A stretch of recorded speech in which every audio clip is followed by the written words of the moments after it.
Dany Saval, née le 5 janvier 1942 dans le 14e arrondissement de Paris, en France, de son vrai nom, Danielle Nadine Suzanne Saval, était une célèbre actrice française des années 50 et 60.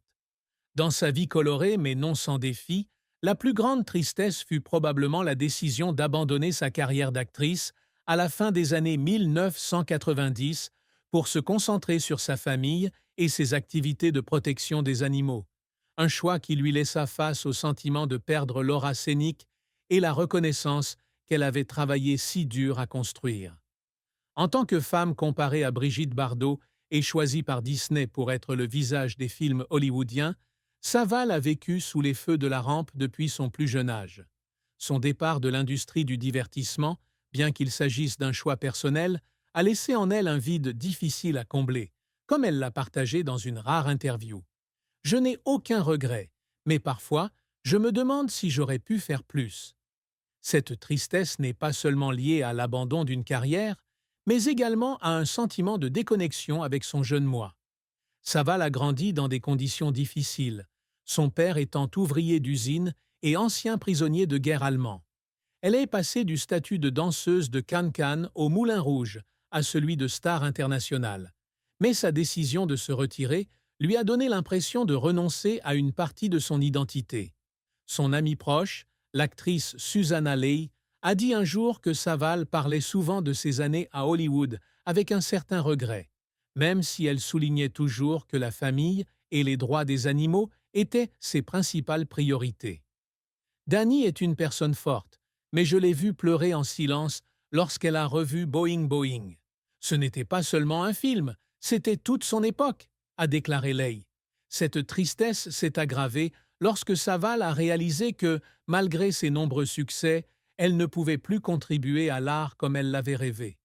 Passionnée depuis toujours par la création, du métier d'actrice à l'écriture de la comédie musicale Pénélope et de la bande dessinée Les aventures de Zaza, abandonner la scène, c'était comme dire au revoir à son plus grand rêve. Mais c'est cette tristesse qui l'a motivée à trouver un nouveau sens à la protection des animaux, avec la fondation de l'organisation LISA en 1995, où elle s'est consacrée à prendre soin et à lutter pour les droits des animaux abandonnés. La carrière de Dany Saval s'étend sur plus de 3 décennies, depuis ses années de danseuse au Moulin Rouge, jusqu'à devenir une star recherchée en France et à Hollywood. Avec sa beauté gracieuse et ses talents polyvalents, elle a laissé sa marque au cinéma, au théâtre et à la littérature, mais non sans ses échecs et ses moments de larmes. Saval a commencé sa carrière très jeune grâce à son amour pour l'art nourri par des cours de danse lorsqu'il était enfant. Né dans une famille modeste, avec un père ouvrier d'usine emprisonné pendant la Seconde Guerre mondiale, Saval n'avait aucune base pour rêver grand, mais son talent et sa détermination l'ont conduite au Moulin Rouge, où elle est devenue danseuse de can-can à l'adolescence. C'est là qu'elle est découverte et entre dans le monde du cinéma avec son premier rôle, certes non crédité, dans L'eau vive, 1958, réalisé par François Villiers. Le film a remporté le Golden Globe du meilleur film en langue étrangère, marquant ainsi ses débuts prometteurs. Le rôle décisif de Saval est venu dans Les Tricheurs, 1958, un film réalisé par Marcel Carné, où elle incarne Nicole, la fiancée de Pierre Brice. Le film, considéré comme la version française de La Fureur de vivre, a reçu une large attention et a aidé Saval à s'établir à l'âge de 16 ans. Avec sa beauté naturelle et ses capacités d'actrice émotionnelle, elle est rapidement devenue l'un des jeunes visages les plus appréciés du cinéma français. Les films suivants, comme Nathalie, Agent secret, 1959, La verte moisson, 1959, La dragée haute, 1960, Pierrot la tendresse, 1960, et Les portes claquantes, 1960, continue de consolider son statut, Les portes claquent étant le premier film dans lequel elle joue le rôle principal. En 1962, Saval est choisie par Disney pour jouer Lee dans Moon Pilot, une comédie romantique hollywoodienne où elle est promue comme la nouvelle Brigitte Bardot. Le rôle, bien que n'ayant pas été un grand succès commercial, lui a permis de connaître le public américain et lui a ouvert des opportunités de travail à Los Angeles. Durant son séjour aux États-Unis, elle signe un contrat avec Walt Disney Productions et apparaît dans des films tels que Les Contes de Paris, 1962, et Cherchez l'idole, 1963. Son plus grand succès hollywoodien fut son rôle de Jacqueline dans Boing Boing, 1965, une comédie avec Tony Curtis, Jerry Lewis, Thelma Ritter, Christian Schmittmer et Susanna Lee. Bien que le film ait reçu des critiques mitigées, le rôle de Saval a laissé une forte impression, notamment avec l'image d'une charmante hôtesse de l'ère d'Air France. De retour en France, Saval continue de jouer dans des films tels que L'Animal, 1977, avec Jean-Paul Belmondo, Plein les poches pour Pas un rond, 1978, avec Jean Lefebvre, Inspecteur Labavure, 1980, avec Coluche et Gérard Depardieu et signé Furax, 1980. Elle s'essaie également à la télévision, avec la série La Baleine Blanche, 1987, marquant son dernier rôle avant de quitter l'industrie du divertissement. Outre le cinéma, Saval s'est également imposée dans d'autres domaines créatifs. En 1978, elle collabore avec Serge Prisset pour écrire et produire la comédie musicale Pénélope, basée sur l'Odyssée d'Homère, mais adaptée dans un cadre de science-fiction. La comédie musicale a été diffusée à la télévision française et publiée sous forme d'album, recevant un grand accueil du public. En 1985 et 1987, elle écrit les scénarios de 2 bandes dessinées, Aventure de Zaza, inspirée de son chien, avec des illustrations de Jean-Pierre Gibrat, L'Empire sous la mer, et Dominique Le Breton, Uluru. Ces projets démontrent non seulement son talent multiforme, mais aussi sa passion incessante pour la créativité. Malgré ses nombreux succès, Saval a également dû faire face à de nombreux échecs.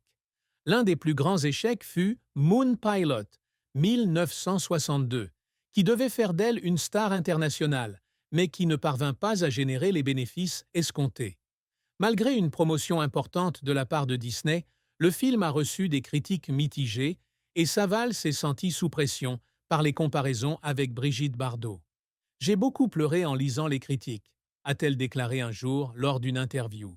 « Je voulais juste réussir dans mon rôle, mais les gens s'attendaient à ce que je sois quelqu'un d'autre. » Un autre revers fut son début de carrière aux États-Unis, où elle se heurta à des barrières linguistiques et culturelles. Malgré ses études d'anglais et sa préparation minutieuse, Saval se sentait souvent seule à Los Angeles, loin de sa famille et de ses amis. Signé avec Disney, bien qu'il s'agisse d'une énorme opportunité, s'accompagne également de la pression de devoir être à la hauteur de l'image de star parfaite du studio. Durant cette période, elle travaille jusqu'à l'épuisement et les refus de rôle la font pleurer en silence. Les efforts qui ont fait pleurer Saval ne provenaient pas seulement de l'échec, mais aussi du dévouement à l'art. Alors qu'elle se préparait pour Boing Boing, elle a passé des semaines à répéter des scènes de comédie, un genre qu'elle n'avait jamais tenté auparavant. « Je ne suis pas une comédienne », a-t-elle dit un jour, « mais j'ai travaillé toute la nuit pour être sûre de ne pas décevoir Tony et Jerry. » De même, lors de l'écriture du scénario de Pénélope, Saval a passé des mois à faire des recherches et à éditer, travaillant souvent tard dans la nuit. Ces moments, bien que réussis, sont aussi le fruit d'efforts larmoyants. L'une des fins tristes de la vie de Saval fut la rupture de son mariage avec le compositeur Maurice Jarre, père de sa fille Stéphanie Jarre. Mariés en 1965, Saval et Jarre étaient autrefois considérés comme un couple puissant dans l'industrie du divertissement, elle étant une étoile montante et lui un compositeur accompli, connu pour son travail sur Laurence d'Arabie et le docteur Zhivago. Cependant, le mariage ne dura que 2 ans et se termina par un divorce en 1967, laissant Saval avec une profonde douleur. Cette rupture n'est pas seulement la perte d'un mari, mais aussi la rupture d'un rêve de famille que Saval espérait autrefois. En tant que jeune mère de Stéphanie, née en 1966, Saval a dû faire face à la pression d'élever seule son enfant tout en poursuivant sa carrière à Hollywood. Quand Maurice et moi avons rompu, j'ai eu l'impression que mon monde entier s'écroulait, a-t-elle confié un jour dans une rare interview.